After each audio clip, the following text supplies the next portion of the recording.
वो जो आप वेस्ट इंडीज़ का ऑफ स्पिनर और बैट्समैन के लिए, यार कसम खुदा की, क्या रग्बी खेलने जा रहे हो क्या? मतलब सियासत इतनी होती है, उनको समझ ही नहीं आती। वो क्या, जिस मुल्क में सियासत, वो तो कहते हैं जी हमारा बंदा खिलाओ, बस किसी ना किसी तरीके से खिलाओ हमारा बंदा। अस्सलाम वालेकुम जी, कैसे हैं आप लोग? सब ठीक ठाक हैं? कल से पाकिस्तान और श्रीलंका की टेस्ट सीरीज़ स्टार्ट होने जा रही है। 2 मैचेस की ये टेस्ट सीरीज़ है। और आई थिंक पाकिस्तान की जो आवाम है या क्रिकेटर्स हैं, उनकी बहुत ज़्यादा नज़रें सीरीज़ के ऊपर हैं, क्योंकि काफ़ी टाइम से हम जो है वो अपनी होम सीरीज़ में भी जो मैचेस खेल रहे हैं वो उसमें सीरीज़ नहीं जीत पा रहे।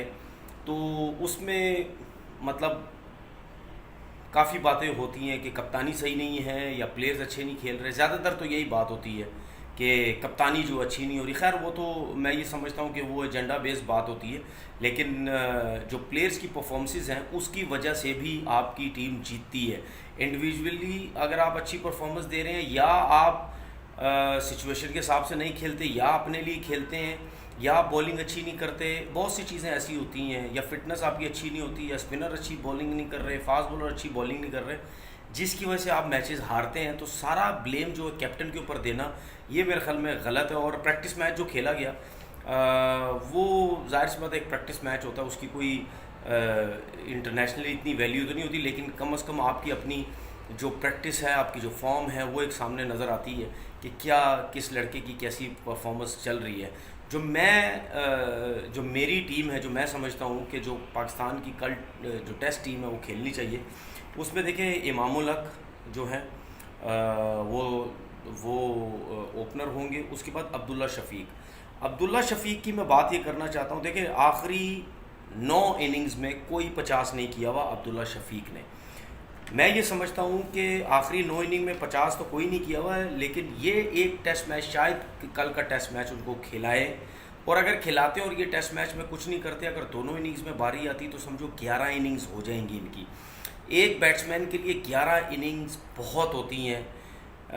ठीक है, अगर वो विदाउट 50 किए हुए 11 इनिंग खेल जाए, तो अगर इस टेस्ट मैच में जो कल स्टार्ट होता मौका मिलता है, तो फिर नेक्स्ट टेस्ट मैच में इनको मौका नहीं मिलना चाहिए। फिर नेक्स्ट टेस्ट मैच में मैं हुरैरा के साथ जाऊंगा। अगर मेरे ऊपर होता तो मैं दोनों टेस्ट मैच हुरैरा को खिलाता, लेकिन ठीक है, अब्दुल्ला शफीक खेल रहे हैं, उनको अगर कल का मौका मिलता है तो फिर उनके लिए रन्स करना बहुत ज़्यादा ज़रूरी होंगे। उसके बाद मैं बाबर आजम की बात करता हूँ।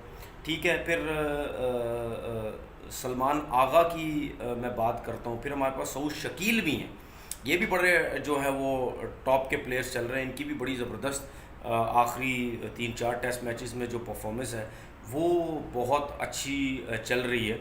अब सरफराज भी खेलेंगे, जाहिर सी बात है रिजवान का चांस मुझे नहीं लगता बनेगा।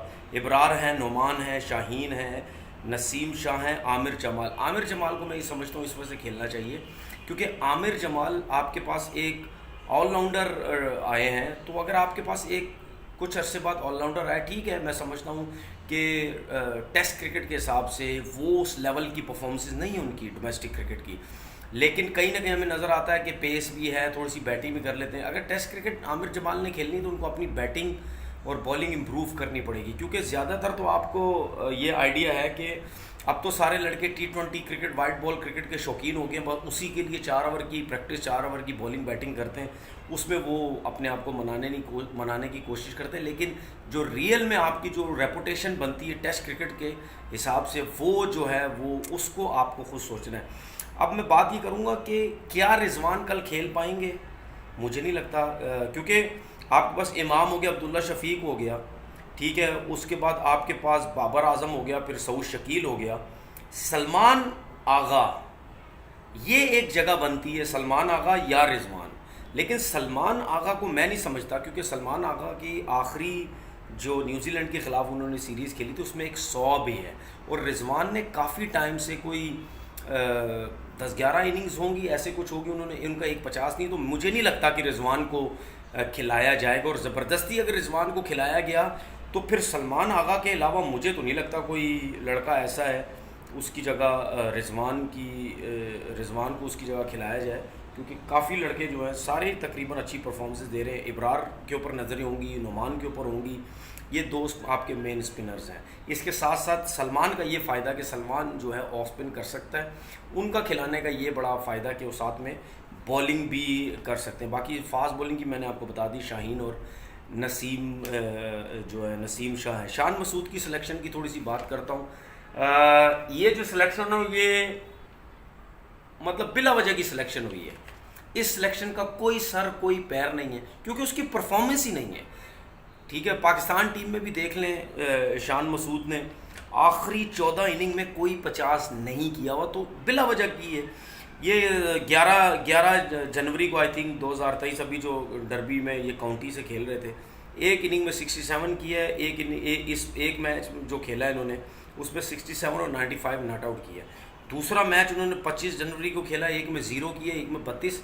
इसके ऊपर ये जो मिकी आर्थर साहब है, मेरे ख्याल में ज़ाहिर पता इसी के डंडे के ऊपर वो आया होगा, क्योंकि ये डर्बी से ही खेल रहा है, वो ज़ाहिर पता डर्बी का वो सब कुछ है, तो ज़ाहिर पता उसी ने डलवाया होगा। और वैसे तो कोई परफॉर्मेंस नहीं नज़र आती। तो शान मसूद की तो जो सिलेक्शन है वो ना सारा ना पैरा है, ये साफ नज़र आता है ये किस बेस पे सिलेक्शन हुई है। दूसरी बात ज़रा कर लेते हैं इंडिया की और इसकी वेस्ट इंडीज़ की। आपको मैंने जब जिस दिन टेस्ट मैच स्टार्ट हुआ था उस दिन जब मैंने वीडियो बनाई थी, मैंने पहले कह दिया था कि इंडिया को 200 रन ऊपर करके दे देनी चाहिए लीड। ठीक है, उसके बाद जो है वो क्या कहते हैं इसको, इनको फिर बैटिंग करवा दो, क्योंकि ज़ाहिर बात है उनकी जो बैटिंग लाइनअप है वो बिल्कुल थर्ड क्लास बैटिंग टीम है नहीं, सियासत कूट कूट के भरी हुई है। जिस कंट्री के अंदर सियासत होती है उस टीम का यही हाल होता है।